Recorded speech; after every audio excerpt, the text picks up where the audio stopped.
When we left Shashamane last week, the challenges began immediately. 7 gas stations turned us away before we finally found fuel from locals on the roadside. Two more. Oh, he needs this. He's holding the damn thing. Towns were crowded, maps misleading, and every turn seemed to test our patience and resolve. Today, we continue toward Addis Ababa, Ethiopia's vibrant capital. The distance is short, but the journey carries weight. Tensions in the area are rising. That's the second truck we've already seen flipped over. And our fragile sense of safety is beginning to fade.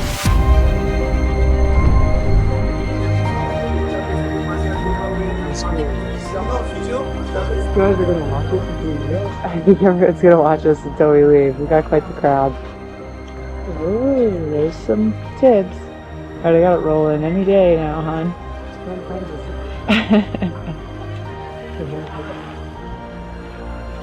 Okay.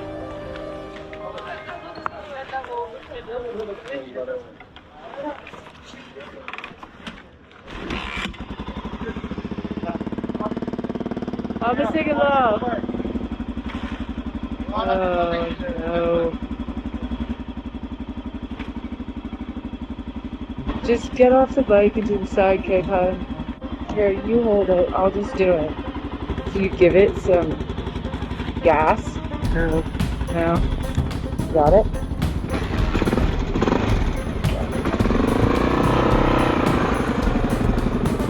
The other side, take it if you don't get it the first one. Yeah.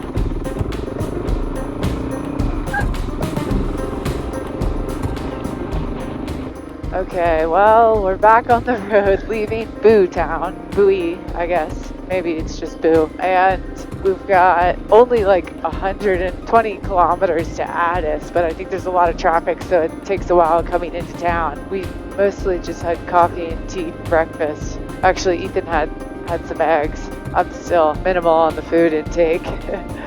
But it's a nice day. It looked like it was going to rain yesterday, so it was probably good that we waited. But it's also cooler, which is nice because riding when it's cool out is always a little more pleasant. And it should be even cooler in Addis. We're at 7,500 feet. Wow, yeah, it's much cooler. We're glad we zipped up our vents and our jackets. But the sun's out, so it actually makes it perfect. It's nice. So far, pretty mellow on the roads, which is nice. We like to come in and out of cities on Sundays. Absolutely. It usually helps.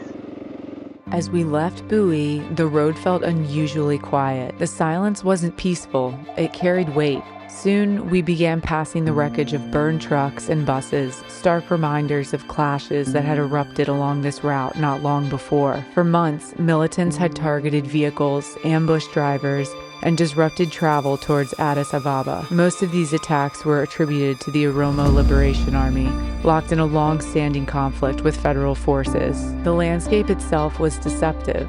Dry, open plains giving way to lush villages shaded by palms. But many towns we entered seemed to carry the same uneasy silence, as though the violence had just passed through. We were eager to reach Addis, but uncertain about the approach.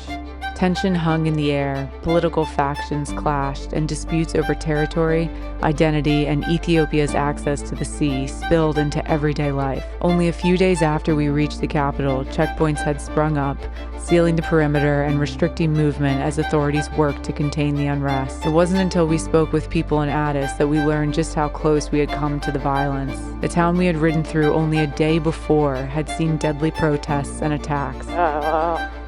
That's the second truck we've already seen flipped over like that. Timing had been everything. Travel through regions like this is unpredictable. One day, the road is calm. The next, it bears the scars of tragedy. We felt the same mix of sorrow and relief we had known in northern Kenya. Sorrow for the toll it took on local communities, and gratitude that, this time, we had managed to pass through unharmed. Wow, this is kind of the first we've seen of this. Yeah, we haven't seen this at all. This must just be like the dump, I guess. The dump for the area. Oh man, it's depressing. Yeah, it is. Wow, so much trash. Not that there isn't that much in our country, too.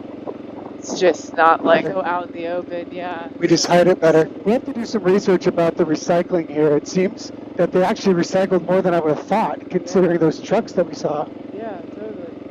Keep passing through all these like tiny little towns. The they all kind of look the same a little bit. You definitely don't see a lot of petrol stations. No, not at all. Yeah, thank goodness we filled up. We haven't Yeah. even seen any of the bottles or the little jerry can on top of the drum. Honestly, since we've left. I think we passed one gas station that did not look open. Yeah. Oh, here we go. I think we just waved. See, I think a wave really is disarming. definitely. Yeah, it's like we passed those guys and they're just like on their phone and chilling. It's just so confusing. I think some of like the rural kind of army dudes, and then I think that there's the Marines that look a little more put together, and they're like, that's not who we're looking for. Yeah, You know? Yeah. I think it's definitely probably better that we're coming in on a Sunday. I feel like people are kind of like chilling today. Yeah, it does seem like it. Although we did think we were going to see some more sort of church services or... But maybe that doesn't happen until like the evening. Yeah, we'll see. I always think it's funny to see the guys holding hands. Like they all the guys like hug and hold hands and everything. It'd be hilarious to go home and be like, hey man, just grab one of my buddy's hands and walk down the road. They'd be like, dude, don't ever do that again. I know. It is funny how different it is. But I think it's like that in a lot of the world. The Middle East and Asia. And Asia as well. It's like no big deal. Yeah, no. It's just hilarious that like we're just so... Macho. We think we're like just the most like tough guy. You know, like your dad can't even hug you unless you were born after like 1980. Yeah. Oh, these donkeys are going at In it. a donkey show. Not that donkey show. Come on, guys. Look at this little band thing. One on the right? I love those little things. I don't know why Well, I know. or what I do with it. They look sort of I picturesque. guess I just go down to the liquor store, fill it with beer. Okay, now we're 26 kilometers. It's like, but this does look more industrial, city-like coming. Very, very outskirts, maybe. As we entered the outskirts of Addis Ababa, the city began to take shape around us. We passed the imposing statue of King Solomon and the Queen of Sheba, a reminder of Ethiopia's ancient royal lineage. On the streets, life unfolded in stark, unfiltered ways. Vendors displayed fresh goat meat, and the bloody skins of recently slaughtered animals lay piled nearby. It was a striking, almost shocking scene, an everyday reality that showed the rhythm of life here, the close bond between people and the land, and the resilience needed to keep going in a city teeming with history, commerce, and movement. The air was dense with the smells, sights, and sounds of the city, a sensory introduction to Addis that was both overwhelming and unforgettable. Addis Ababa was founded in 1887 and has long been Africa's political heartbeat, home to the African Union and the UN Economic Commission. Today, its skyline merges embassies, modern towers, and cafes with echoes of the past. Ethiopia is the only African nation that was never fully colonized, though traces of Italian influence remain from their occupation in the 1930s. The Italians fled after the Battle of Adwa, which remains a powerful symbol of African resilience. That independence is one reason Ethiopia has held on to its authentic traditions, its language, faith, music, and food, while the world around it was reshaped by colonial powers. We're staying in Bole, the city's cosmopolitan core. Its streets pulse with upscale shops, vibrant nightlife, and art spaces. Nearby stands the Medane Elayne Cathedral. Completed in 1931, it's Ethiopia's largest cathedral and the second largest in Africa. Addis is a city of contrast, where ancient legacy and modern ambition share the streets, rooted in tradition yet always reaching forward. It welcomes us into its layered story.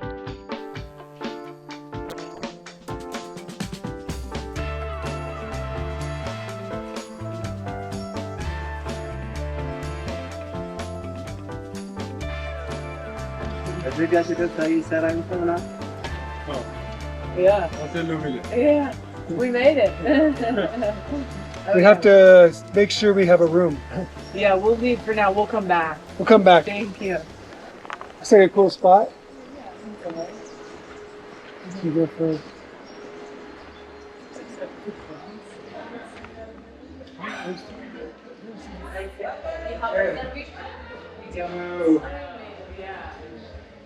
All right, we made it into our room.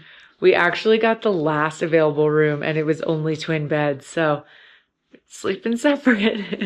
Oh, we get a good night's rest. I gotta get a good night's rest. We might. She said that then we have to change rooms tomorrow or something. So we're not sure. But We never know what the hell's going it's on. kind of confusing. But actually, the English so far in the city is much better than everywhere else we've been, which is obvious. Unless you ask a question. Unless you ask a question, yeah. The other funny thing I noticed then is they just lose going you. to the elevator. Yeah. To go down, you have to push up. It's actually not even really an up arrow. It's just like a Sideways. diagonal. It's like a slanted arrow.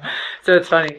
Anyways, this room is super nice. I mean, it's like I mean, who cares about the room? Look at the bathroom. I know. The bathroom's that's really- so nice. I mean, we And it even has like shampoos and lotion, a nice toilet, a nice shower, and hot water. We're staying in, it's kind of in between like Bole and Kazanchis neighborhoods, I believe.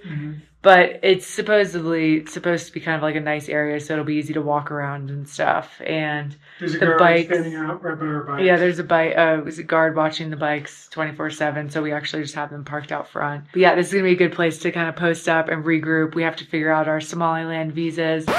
Oh yeah, Somaliland. We should probably mention that. We'd been researching ways to get across the Red Sea into the Middle East since heading north into Sudan wasn't an option. That's when we stumbled across the legendary Chris and Elayne McLean, who in 2013 managed to ship their dune buggy, Victor, from Berbera to Salalah on a dhow packed with 450 cows, 2 goats, and 13 Indian crew. Their story hooked me immediately. Chris and Elayne also built their car. They've been to 128 countries, over 360,000 kilometers, and spent 1,800 nights in their rooftop tent. Their blog, Our Adventure Bug, is linked below. Their stories are unbelievable. Give it a read. So with that fresh idea in our heads, we thought we'd found a solution. We're researching boats, but it's just been stated by Sally Ann Greenwood on this date at 8 a.m. in Nairobi, Kenya at Jungle Junction, that she doesn't mind if the dhow that we sail on, an Indian dhow, does have animals and Livestock. such. So I just want to put this in the record. If we can get on a boat, we're lucky to get on a boat. By now, we knew nothing really happens in Africa unless you show up in person. And somehow, this seemed more plausible than trying to walk our way onto a container ship from Djibouti without buying an entire container slot. Was it the smartest plan? Probably not.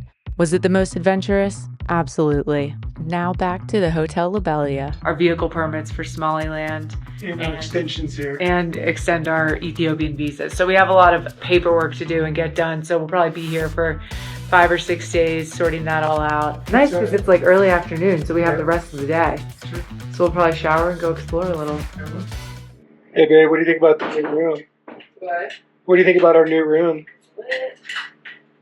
Is it slightly elevated? Cleaning, yeah, it is elevated. And sanitizing wipes so I can clean all the switches, minimize our I know that's the one thing we've decided is I think sometimes we've gotten sick from being in hotels. Just If you have a sanitizing wipe, why not? yeah. Clean our phones, all the doorknobs. And Look at this bathroom. It's so nice. Is this like your typical Ethiopian bathroom? Very typical.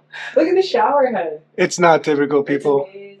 It's like the toilet doesn't smell. It's so clean. I know. It's crazy. Like we've definitely upgraded in Addis. This is like the nicest painted room we've been in. Anything else you There's a want? mini fridge. The best thing is there's a desk So we can. and chair for us to do some editing.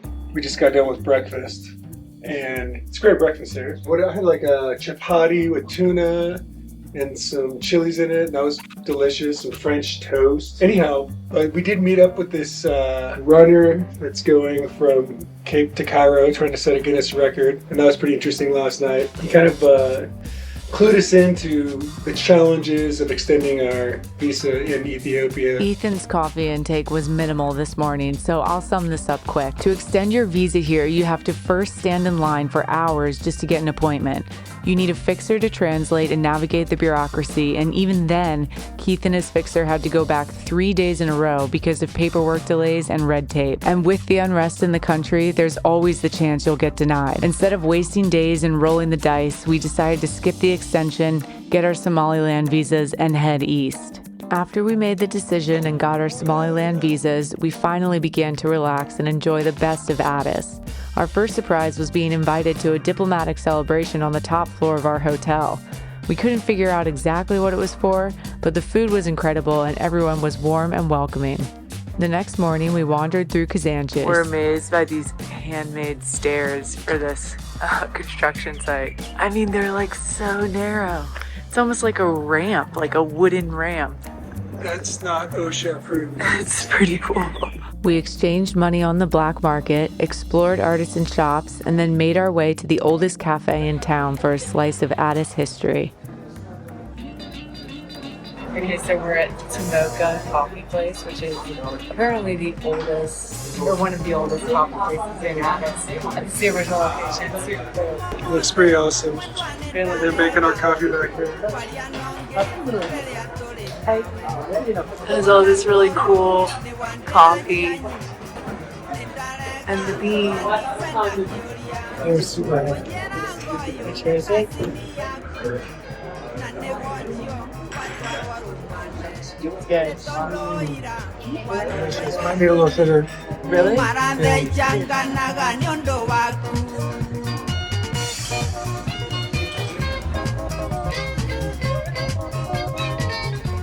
Alright, got our tickets. Going to the National Museum of Ethiopia. Do you want to give a little explanation?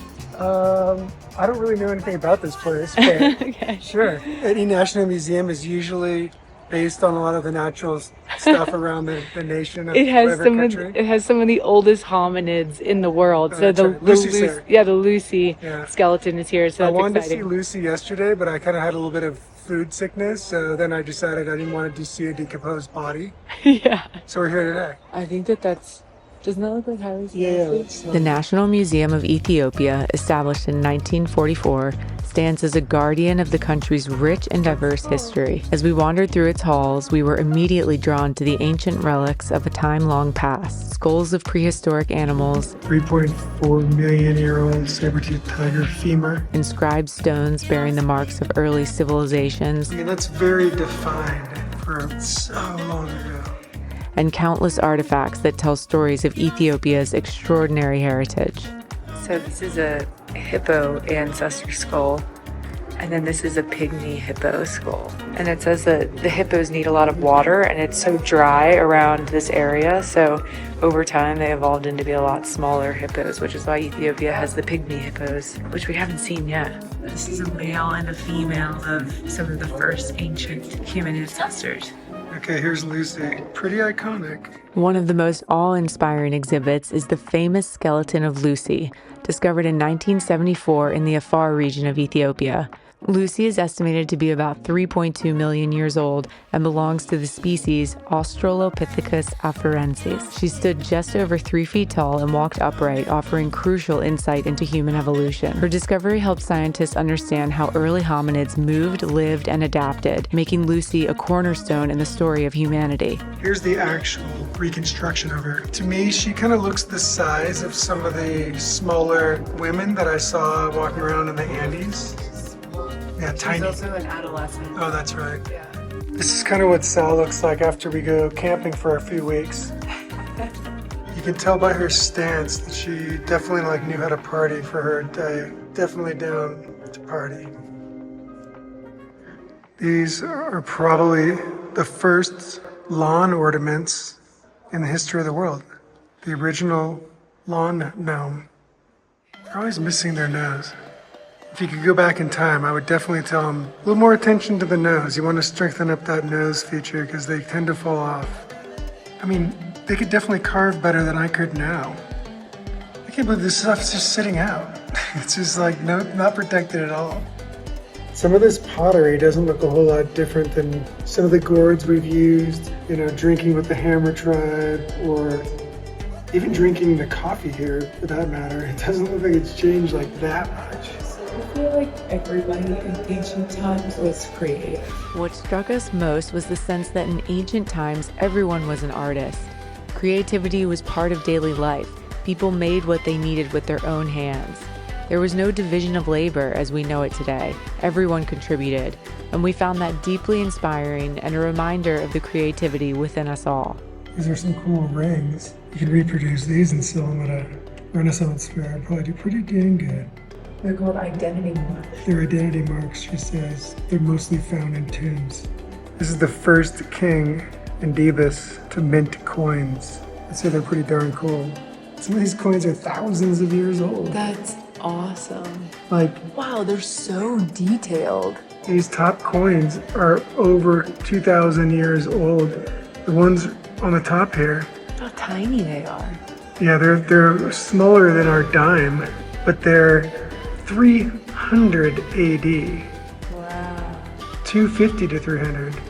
That's amazing. Something they found in southern Arabia, part of the Ethiopian Empire, was in the southwest region. So this is probably from the 2nd or 3rd century. Quite intricate, I'd say, for that time. Not something you could reproduce in, your local pottery class. Ottoman Empire coins from 900 found in the bottom of a vase. Some more decorative vessels for carrying things, holding water and such. Need maybe beer, but this guy is kind of my favorite over here. Celia's head, very cool. Maybe 12th century, kind of creepy, kind of alienish too. I like it. Into the Holocene. Upstairs, the museum transforms into a celebration of Ethiopian artistry. The vibrant, colorful paintings immediately captured our hearts. Every brushstroke seemed to pulse with life, from religious iconography to contemporary interpretations. The art here is a vivid testament to Ethiopia's enduring creative spirit. Visiting the National Museum of Ethiopia was not just a journey through history, but a vivid, living experience of a nation's soul. After a couple of bench rests and a sweet police motorcycle, we carried on, this time in search of the underground Ethio jazz scene that pulses through Addis. Our wandering led us to the Black Rose Bar, a hidden spot where the city's rhythm truly comes alive.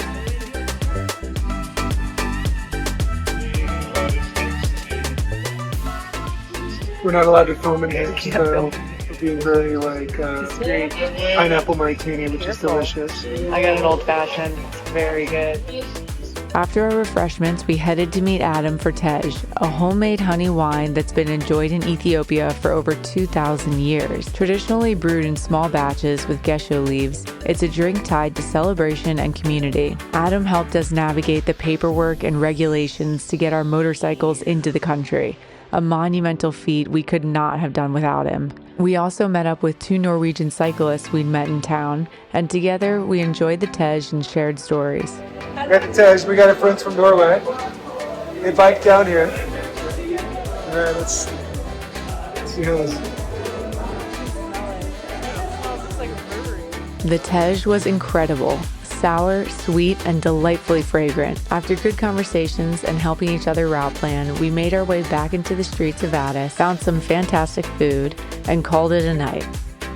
We wish we had more than 3 days to explore this wonderful city, but it only gives us reason to return. Ahead lies the Horn of Africa, full of promise and unknown adventures. We can't wait to see what unfolds. Thanks so much for watching. Remember to subscribe, and we'll see you in the next one.